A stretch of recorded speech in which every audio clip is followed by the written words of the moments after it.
Good afternoon, class. I hope everyone is well.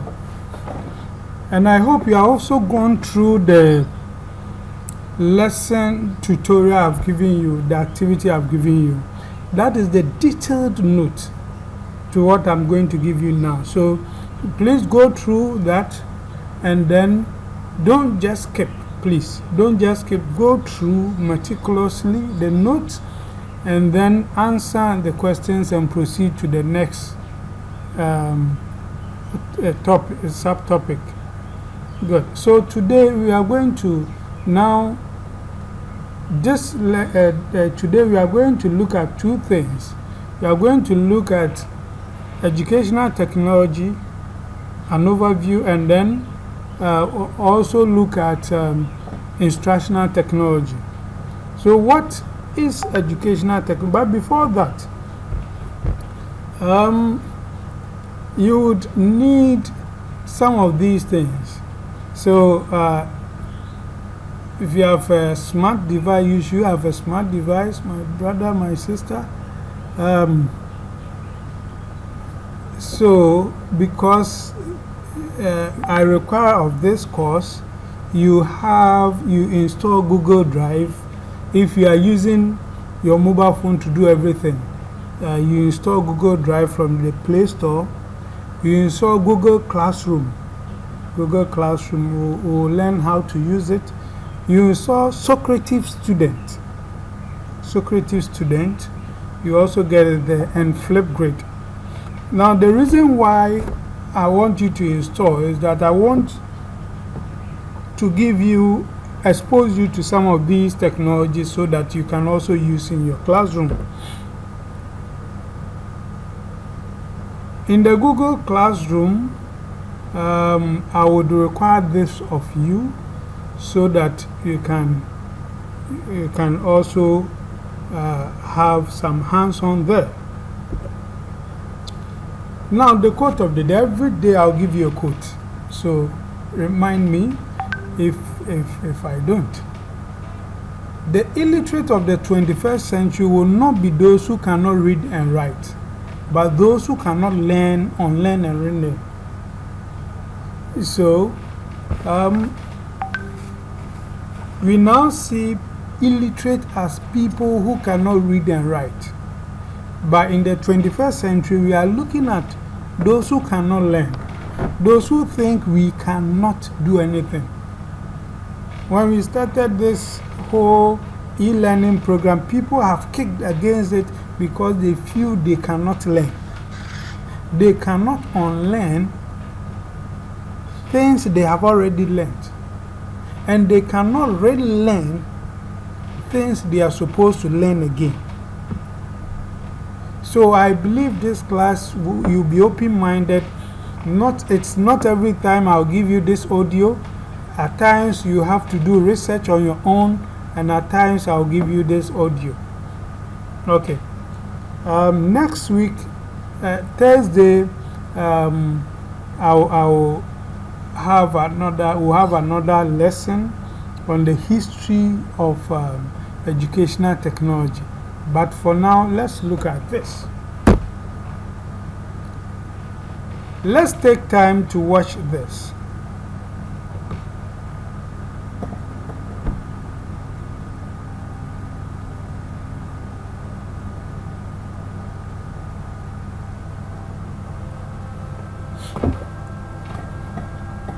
This is the next generation classroom.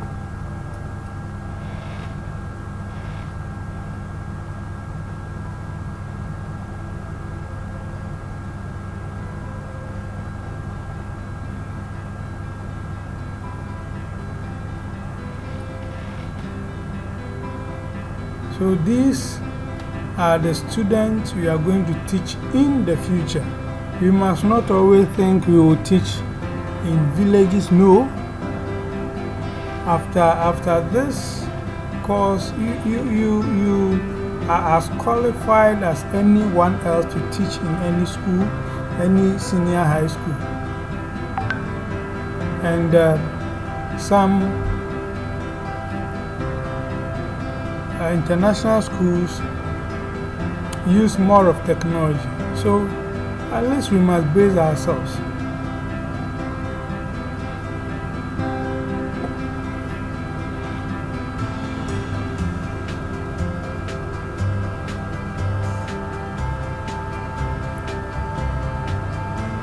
So these are smart glass.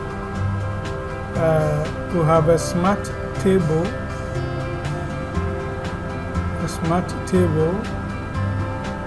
So all that you want to do, you don't need a laptop. All you need is that smart table. So you do everything on the table. It gives you every form of flexibility. That is a smart table. He has downloaded it onto that machine.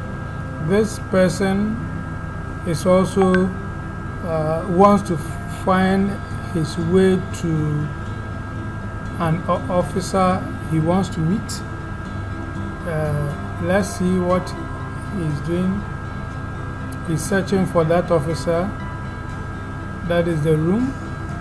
So that officer is in that room. He's calling. The officer gives a direction. So you have a direction. Okay. So that direction takes this person straight to the officer.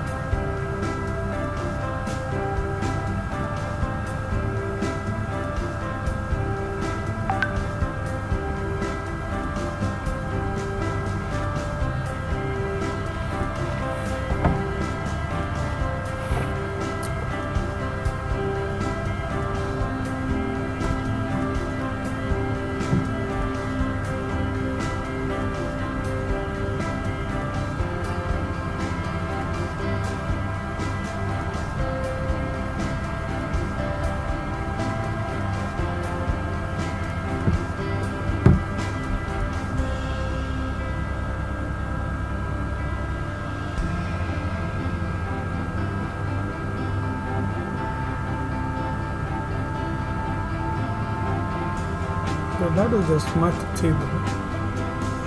So smart keys. The last time they met, what they talked about is what they are viewing now. Smart cap. Everything is smart. Smart newspaper. So you don't need to be buying newspapers every day. That one newspaper will be updating in real time.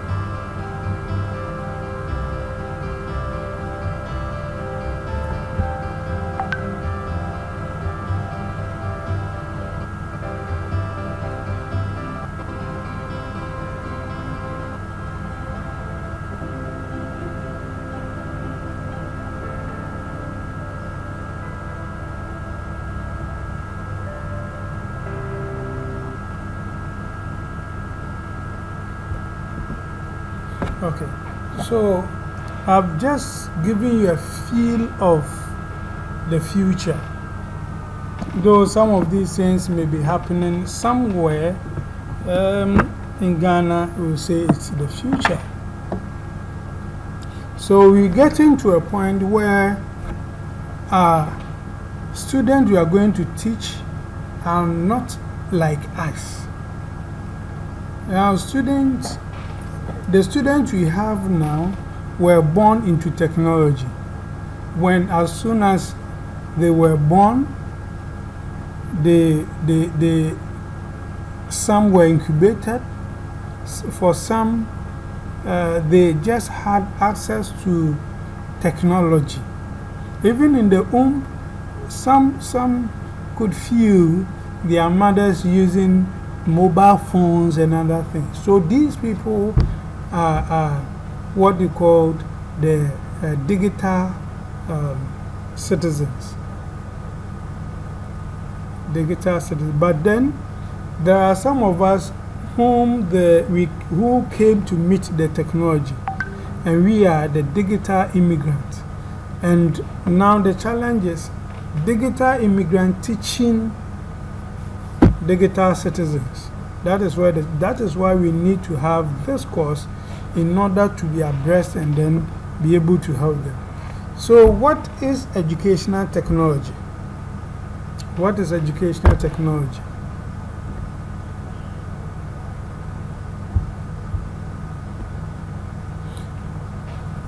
We may look at it from a true point of view. We may look at the literal interpretation and then the specialist view of educational technology.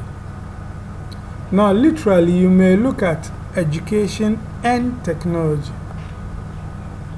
So, education is a process of teaching, training, and learning, especially in schools or college, to improve knowledge and develop skills, just as we have studied earlier. So, that is education. So, when you look at education, generally helps to develop somebody holistically, the social life, the moral life, the intellectual, everything, so that the person can help his or her community.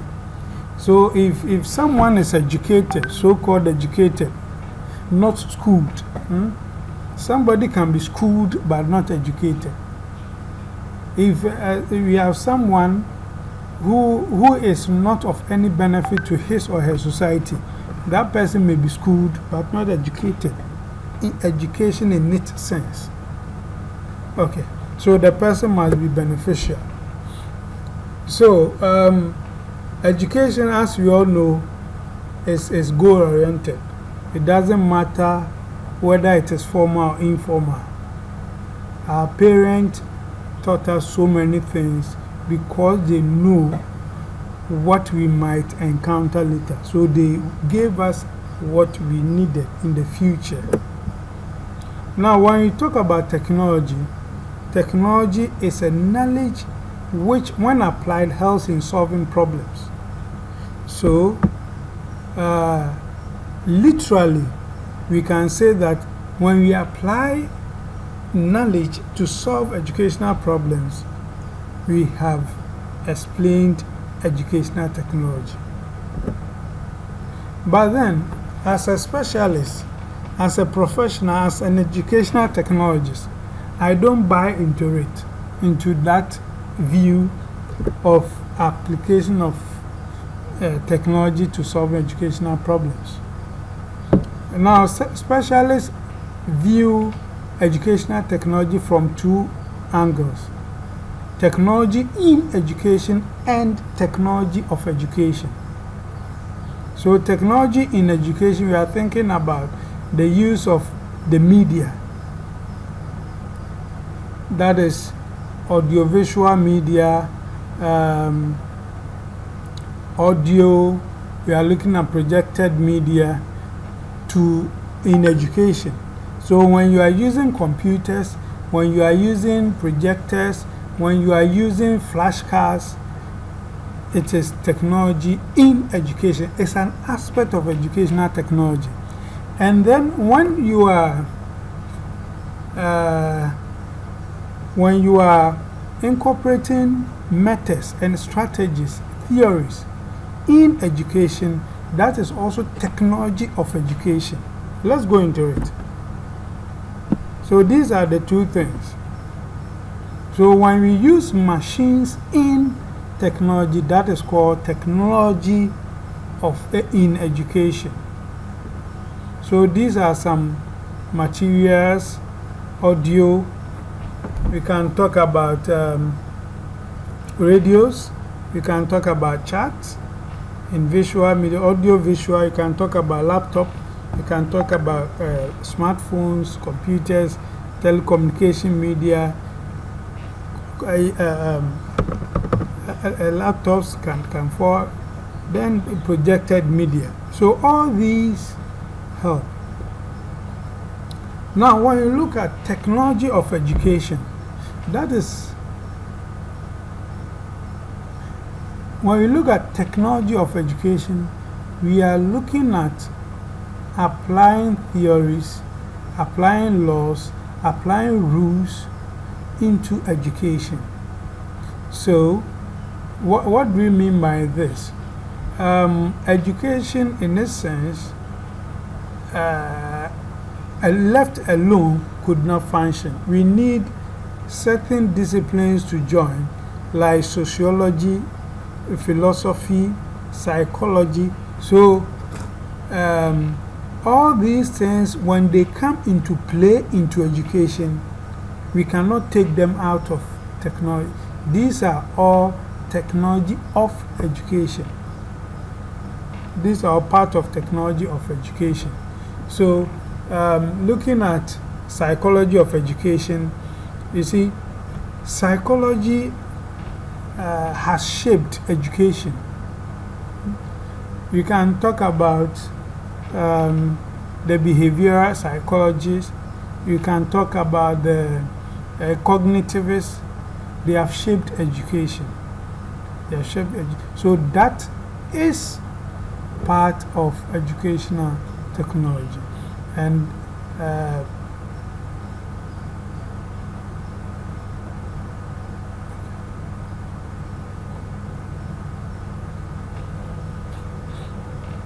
now, the philosophical basis of educational technology. When you talk about philosophy, we are looking at the love of wisdom, the search for the reality. So, when you are searching for the truth, when you are searching for something, you are philosophizing. That is it. In philosophy, we look at some things. That is why we say that educational technology, we have some philosophical basis. In philosophy, you look at something, that what is the problem to be solved? So when you are using the technology in the classroom, you should not just use computer, you should use it to solve a problem. How is the problem to be solved? What are the things needed to solve the problem? Why do we regard the problem as such? And what are we going to gain by solving the problem? So when you ask yourself these questions, you are being philosophical. I hope you get it. So, all that I'm saying is that educational technology has an element of philosophy, because we can use technology to solve problems in education. Let's watch this video.